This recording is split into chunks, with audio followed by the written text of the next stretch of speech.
Tanggal 26 Januari tahun 1944.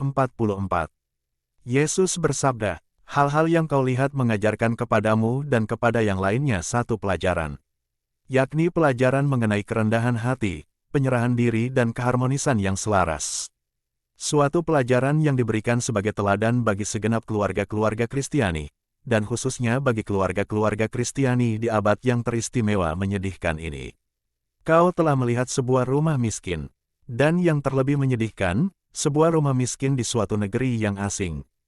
Banyak orang, hanya karena mereka adalah orang-orang Katolik yang cukup baik, yang berdoa dan menyambutku dalam Ekaristi Kudus, dan mereka berdoa dan menyambutku demi kepentingan mereka, bukan demi kepentingan jiwa mereka dan demi kemuliaan Allah, sebab hanya sedikit mereka yang berdoa yang tidak cinta diri.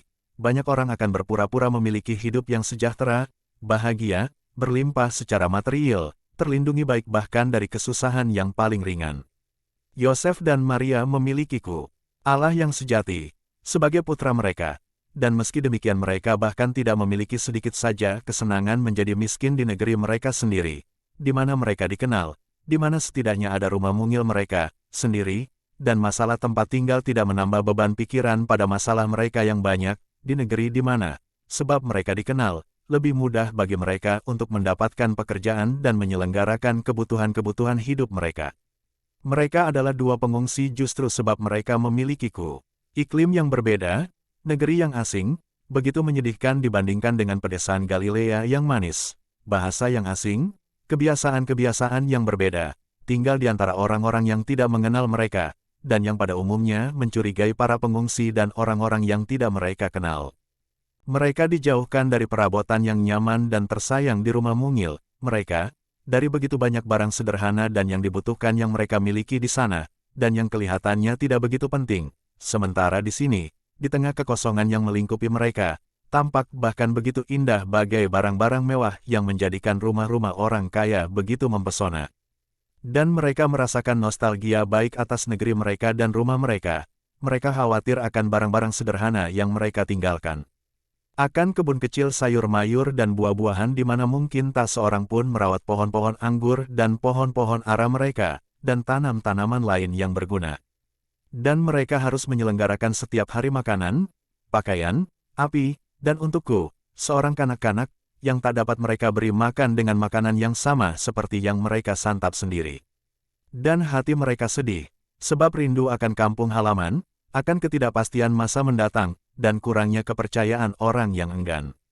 Terutama pada awalnya, untuk menerima tawaran kerja dari dua orang yang tak dikenal. Dan meski begitu, seperti telah kau lihat sendiri, rumah itu diliputi ketenangan, senyum, keharmonisan, dan kesepakatan bersama yang mereka upayakan demi menjadikannya lebih indah, bahkan termasuk kebun kecil sayur mayur dan buah-buahan, agar lebih serupa dengan kebun yang lebih menyenangkan yang harus mereka tinggalkan. Mereka hanya memiliki satu pikiran, agar tanah dapat lebih ramah dan lebih menyenangkan untukku.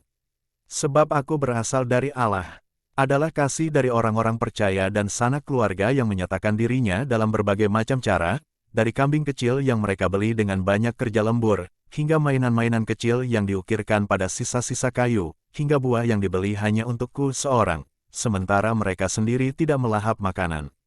Oh Bapakku terkasih di dunia, betapa engkau dikasihi oleh Allah Bapa di surga Maha Tinggi, oleh Allah Putra, yang menjadi juru selamat di dunia. Di rumah itu tak ada cepat naik darah, tak ada rasa dongkol, tak ada wajah cemberut, pula tak ada saling menyalahkan satu sama lain, dan sama sekali tidak terhadap Allah yang tidak melimpahi mereka dengan kekayaan material. Yosef tidak menyalahkan Maria sebagai penyebab dari penderitaannya, pula Maria tidak menyalahkan Yosef sebab tak mampu menyediakan barang-barang duniawi lebih banyak. Mereka saling mengasihi dengan suatu cara yang kudus, itu saja. Karenanya mereka tiada khawatir akan kenyamanan diri mereka sendiri, melainkan hanya kenyamanan pasangan mereka. Kasih sejati tidak egois, dan kasih sejati selalu murni, bahkan meski tidak sempurna dalam kemurnian sebagaimana kasih dari pasangan yang perawan.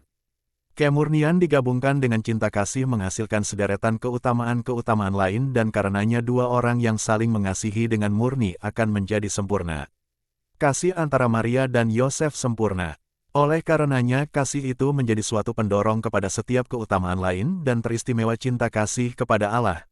Diberkati setiap saat, kendati kehendak kudusnya menyakitkan bagi daging dan hati, diberkati sebab, di atas daging dan di atas hati, roh lebih hidup dan lebih kuat dalam diri kedua orang kudus itu.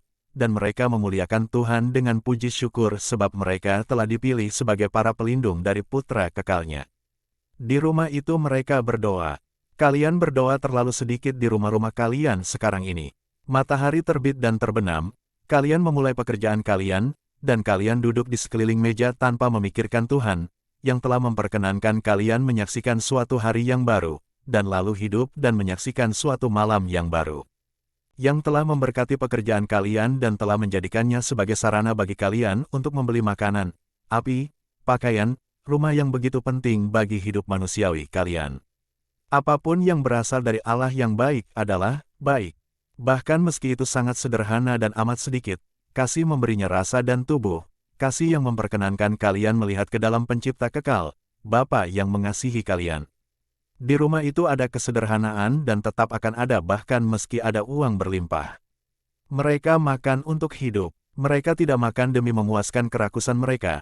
Dengan ketiadakpuasan orang-orang rakus dan hasrat para pelahap yang mengenyangkan diri mereka sendiri hingga tahap menjadi sakit dan menghamburkan kekayaan demi makanan mahal, tanpa memikirkan sedikit pun mereka yang tanpa atau hanya punya sedikit makanan, tanpa memikirkan bahwa andai mereka hidup sederhana, banyak orang dapat dilegakan dari derita kelaparan.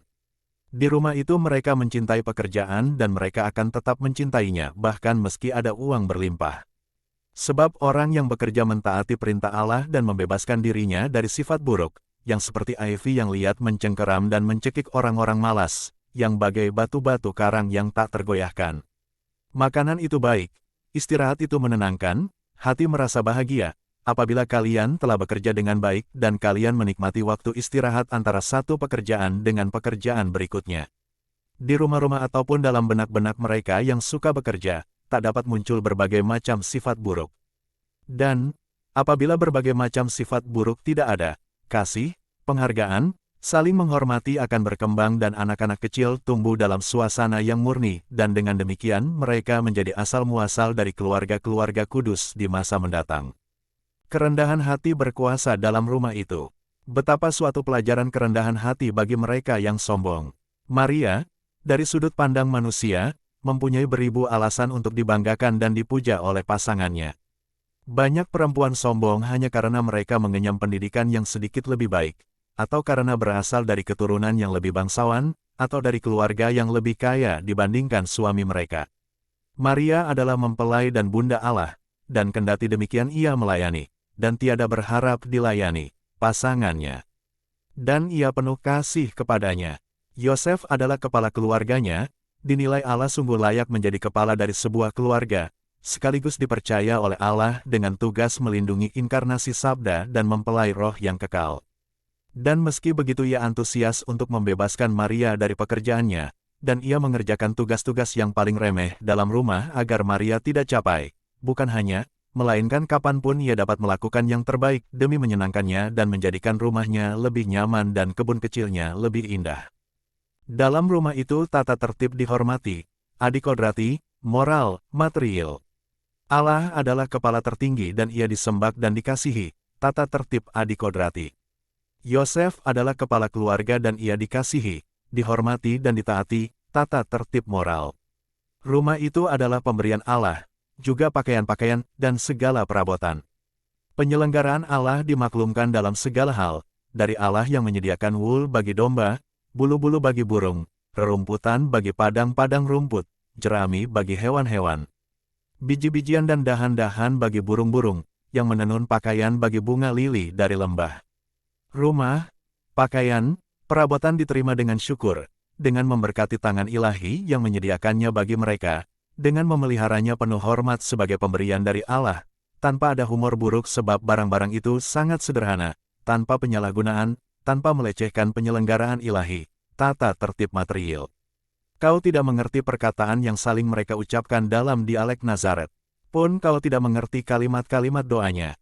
Akan tetapi apa yang kau lihat adalah suatu pelajaran besar.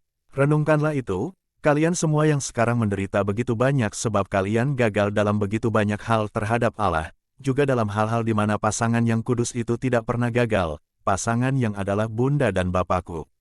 Dan kau, bersukacitalah mengenangkan Yesus kecil, tersenyum merenungkan langkah-langkah kecilnya sebagai seorang kanak-kanak. Dalam waktu dekat kau akan melihatnya berjalan di bawah salib. Dan lalu itu akan menjadi penglihatan penuh air mata.